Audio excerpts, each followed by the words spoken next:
Hey everybody, this is Coach Tara and Sandra here for our book week, our book club, our book discussion.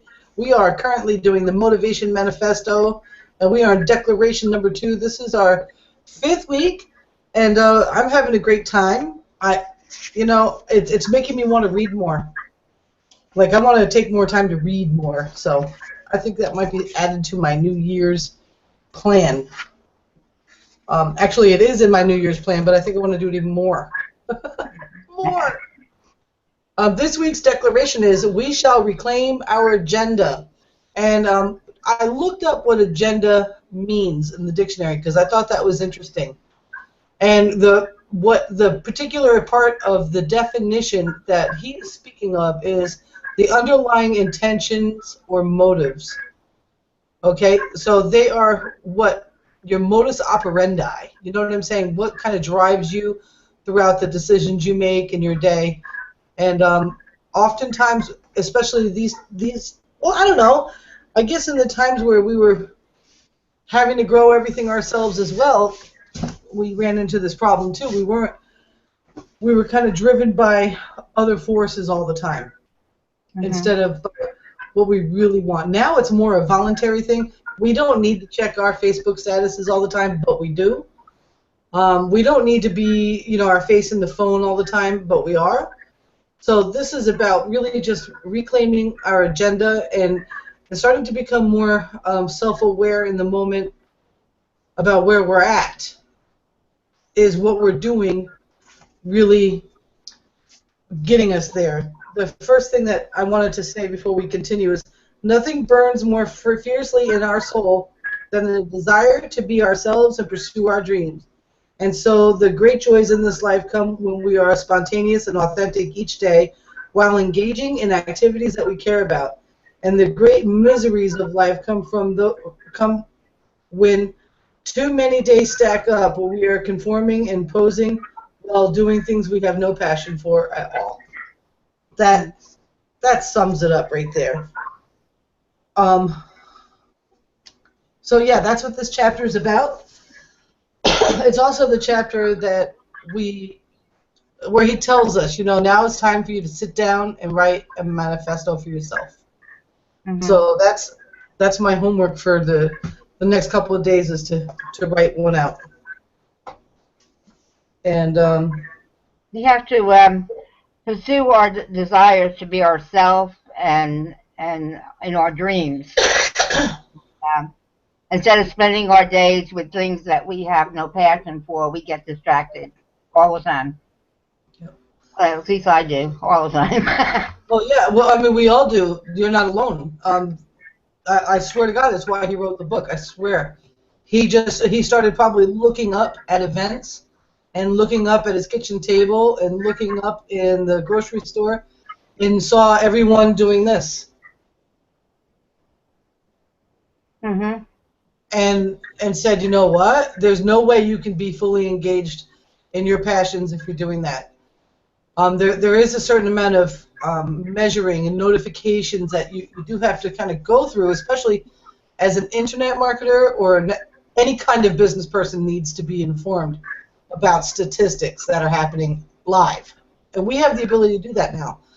However, I was watching a vlog yesterday. This girl was talking about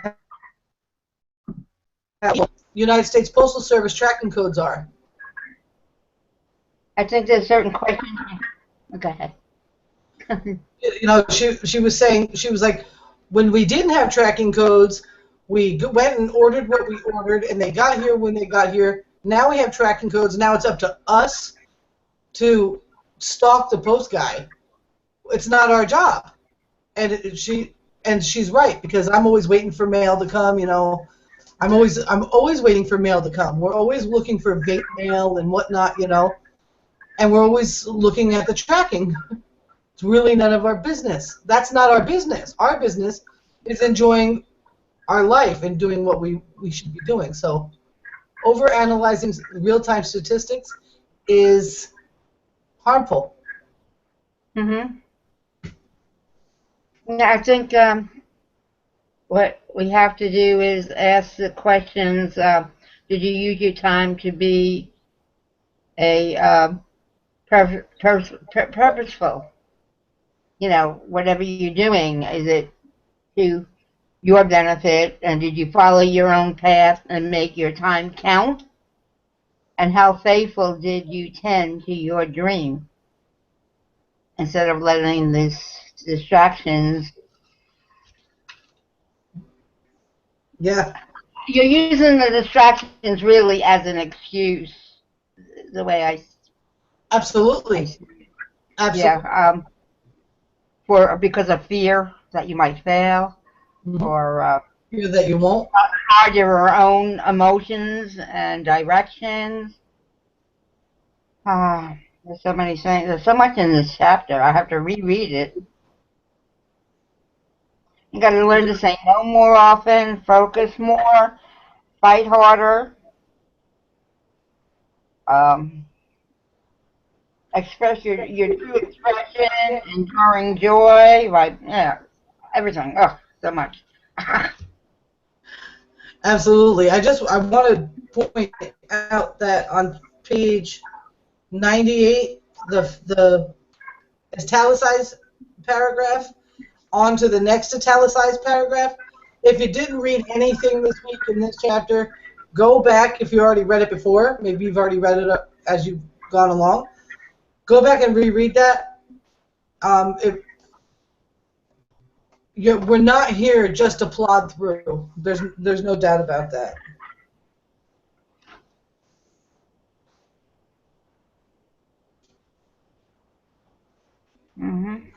There's something else that I wanted to. This is a good one.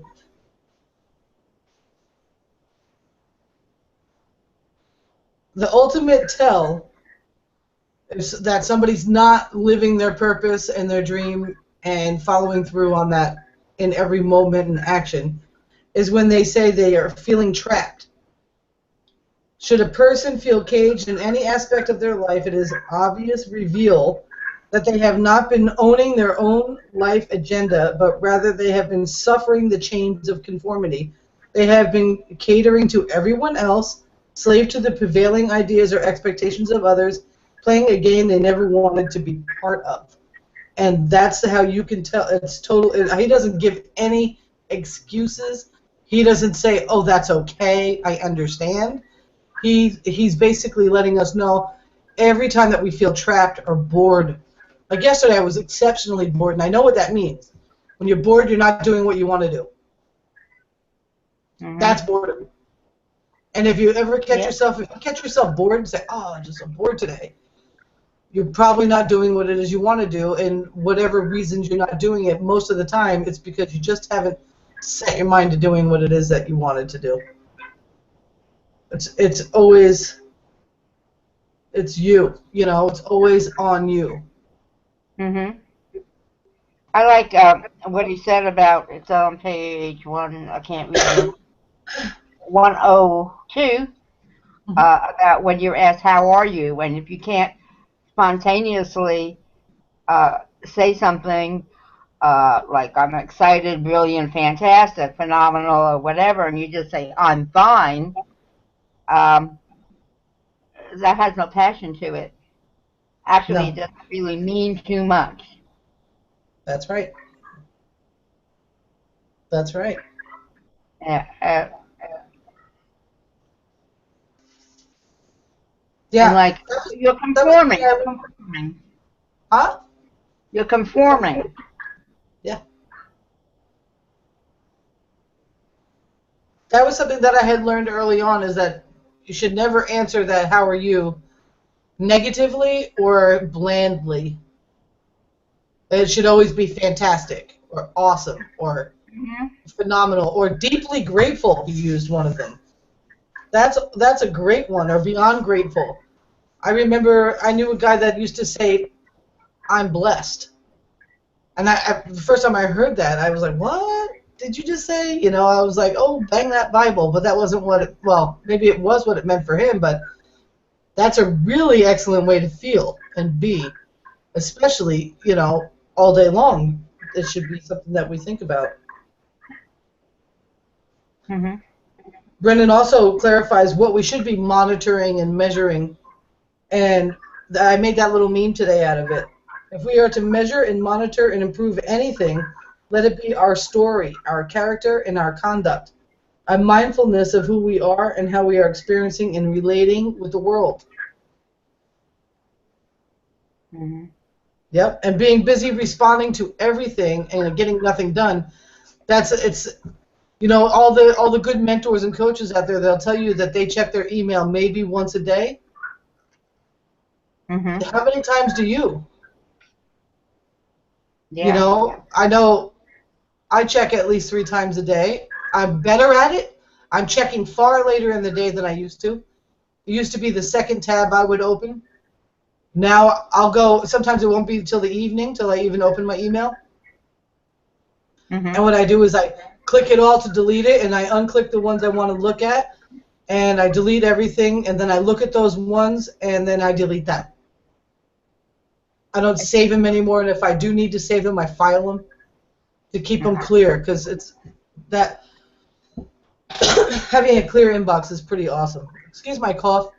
It's really weird. My throat is like driving me crazy. Like he says here, all day. I'm sorry. Go ahead. I didn't say anything. I was waiting. Accomplishing nothing but responding to everything. Yeah. And that's what Facebook. That's why Facebook's a big distraction for people. Mm-hmm. It can be a really excellent place to build a business. It's I think the second largest country in the world, if it was. Mm-hmm. You know what I'm saying? However, you can get notified to bankruptcy on it. That's why you used to be like, oh, I don't like that. Like that's why I don't like to be tagged in pictures with lots of people, because it clouds up my notifications. You know what I mean? It's like I've got to be really specific of who and what and everything on there, or I could really, instead of building relationships so that I could build friendships that could turn into businesses, I end up just, knee-jerk reaction to everything, because that's what Facebook's all about, is a knee-jerk reaction to everything. To use Facebook exceptionally, or any social media exceptionally, is to be exceptional in the way you use it. See what I'm saying? Anybody could sit there all day and not get anything done. Mm-hmm.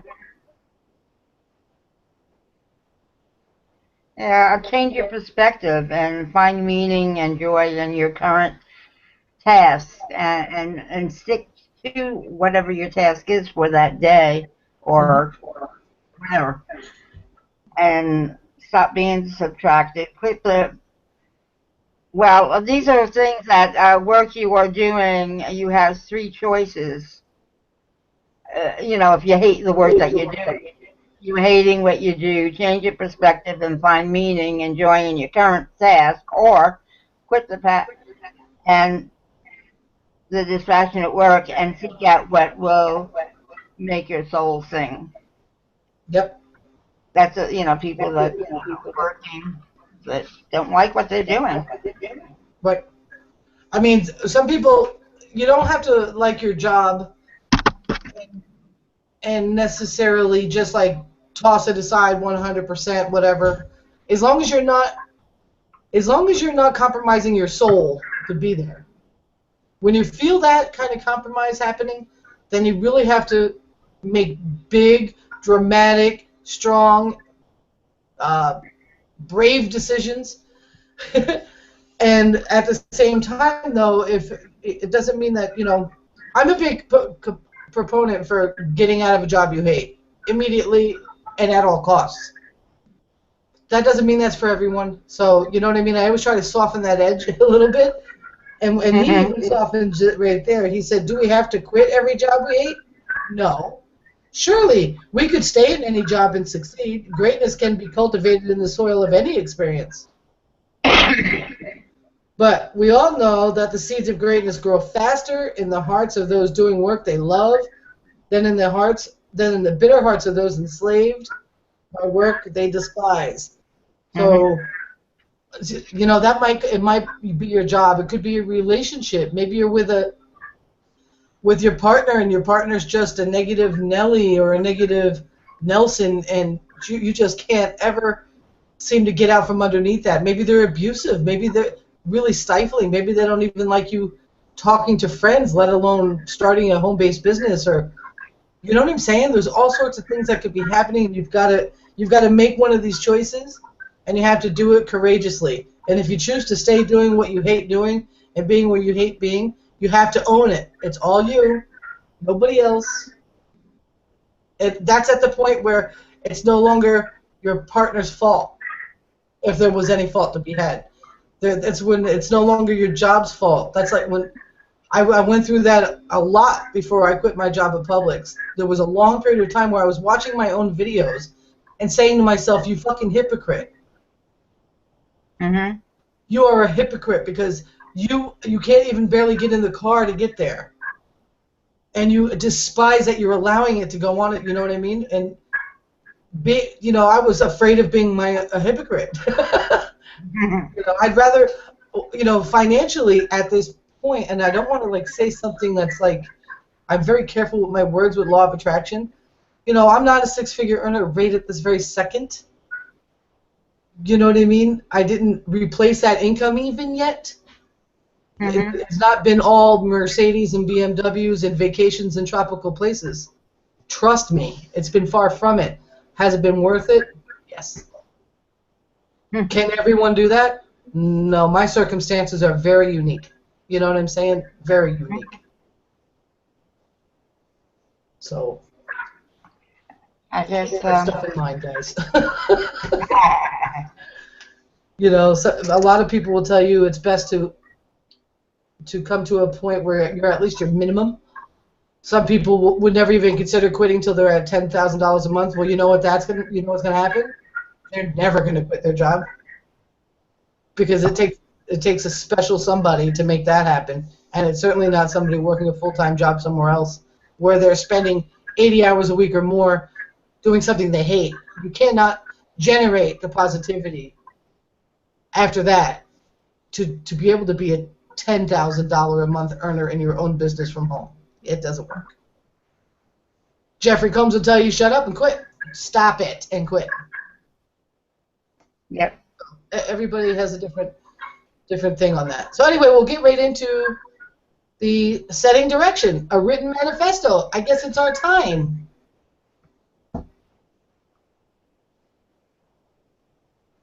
We got to think of. I have to have glasses. Okay. Mm-hmm.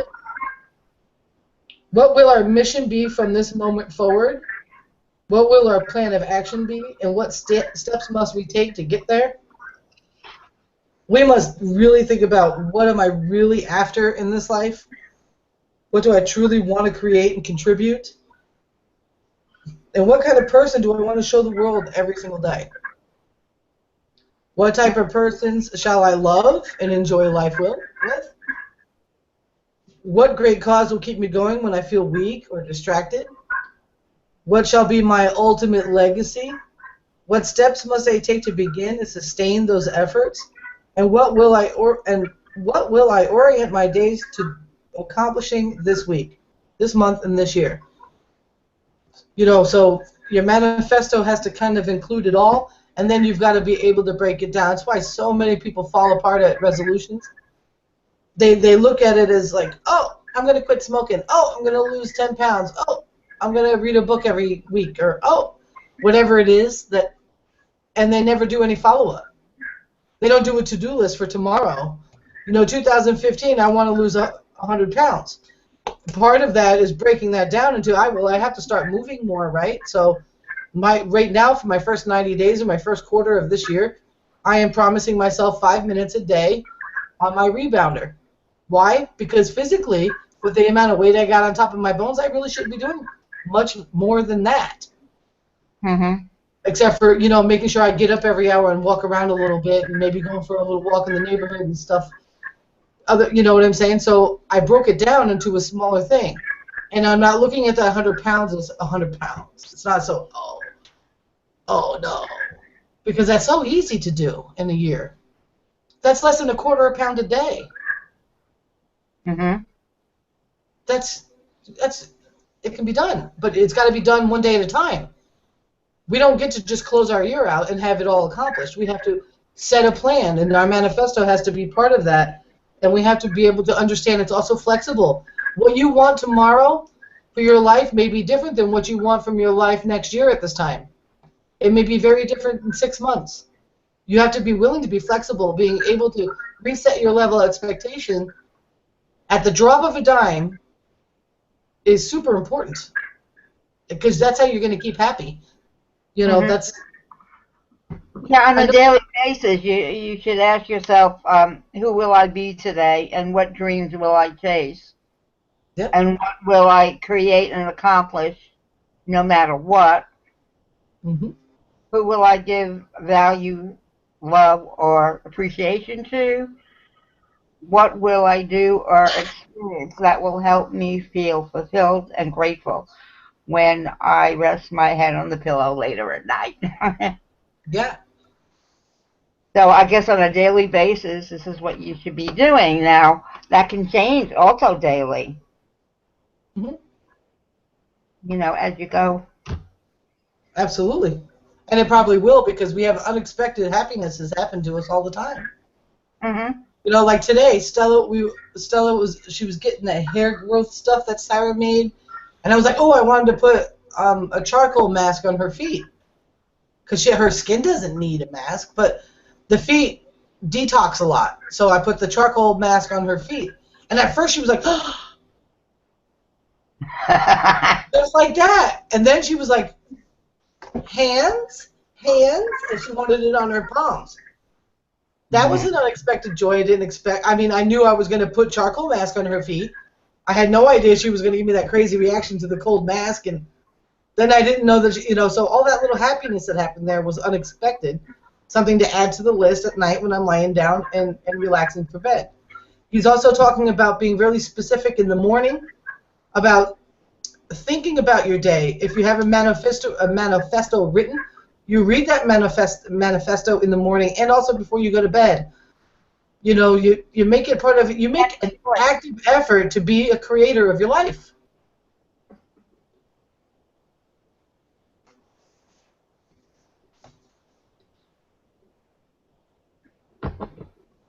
Oh, wait a minute. I lost the sound.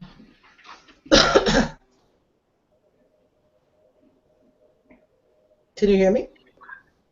Yes. Okay, I got it back. Sometimes it goes off my speakers, and I must have hit something, and it went off, and yeah, it was on this end. He also talks in this chapter about saying no. Mm-hmm. You know, I guess from last chapter, one thing that he was really focusing on with us, or I felt like, was I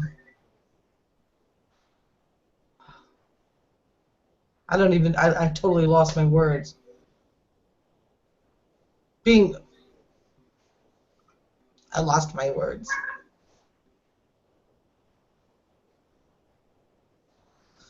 Hmm. You got to learn to say no to the things that um, are not what you are after, I guess. Or you say no to the distractions. I guess that's. Hmm. Yes, because every time we do something that we don't want to do, we are distracting ourselves from Mm-hmm. doing the things that we do want to do. Even if what we want to do is absolutely nothing at all at that moment. You know what I'm saying? Yeah. And what happens to the human being when they say yes every time or too much, they develop what they call codependency, and they start identifying themselves with what they do for others instead of what they do for themselves. And they become resentful. You know what I'm saying? And so you don't want to be that, because you can't really get where you want to go if you're basing yourself in that direction. So if you want to be free of guilt, you want to be free of people inflicting guilt upon you, you have to be ready to be like, nah, not right now. And he even plays with it a little. He's like, you could be super tactful and do this way, or you could just be like, no. You know, so to be really mindful of what it is that you want to do. I mean, sometimes it's nothing. You know, sometimes like, yeah, man, I'd love to do that, and you just do it. And then there's times where you don't want to be saying yes to people and you don't want to complete the task because it shines through in your performance, first of all, and it shines through with so many different things. Because not only are we in pursuit of our dreams and our passions and our best life, we're also in pursuit of being really good at the things we do. Because how you do one thing is how you do everything. So if you're doing something for someone else, you've got to be doing it as passionately as you would be doing it for yourself. Right. And if you can't say yes to that, then you shouldn't be doing it. That's what he's saying. It says, no one around us can tear us from progressing towards our dreams. Believing otherwise is accepting the role of victim in life. Our day is ultimately our choice. That's right. So you're going to have to learn to say no, because people are going to be pulling at you from all kinds of directions. And you have to stay focused. Otherwise, you're not going to be focused, and you will have an excuse that you couldn't do it because somebody else expected something else from you or whatever. Right. Right on. So, let me see. I think that's pretty much where he ends the chapter. You know, he leaves it with, you know, each day we have a choice to be whimsical or forward in our wants, you know. And sometimes with our wants, sometimes you got to let go of what you want right now for what you want later on. Yeah. And sometimes you got to let go a little bit of what you want later on for what you want right now. You have to be in tune enough with yourself to know when that's right and wrong for you. Yeah, the more that you say no to demanding people, the more life opens up to purpose, to pursue your passion and happiness, and to serve and spend time with those that we love. That's right. That's right. I'm reading that, but it's a good point. It's good stuff. It's a great book. So next week we've got declaration number 3. We shall defeat our demons. Ah, yes. So I'm excited about that. Alexander Dumas starts us off in that week with a person who doubts himself is like a man who would enlist in the ranks of his enemies and bear arms against himself.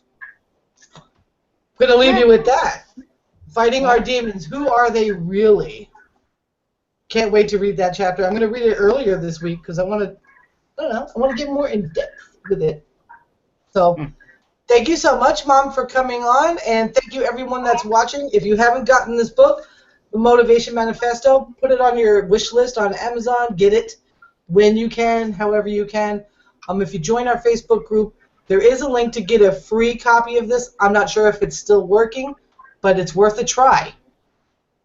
Free is better than paying for it all day long, and the value you're getting is worth way, way more than that, because it also comes with an online 12-week course that you can take alongside of this, and you get to have a book club with us, in which you could either join us on the panel or just watch us on the video, or however you want to do it. But that's the story, Morning Glories, and I love you all a long time. This is Coach Tara and Sandra Copeland signing off. Okay, see you next week. Bye-bye.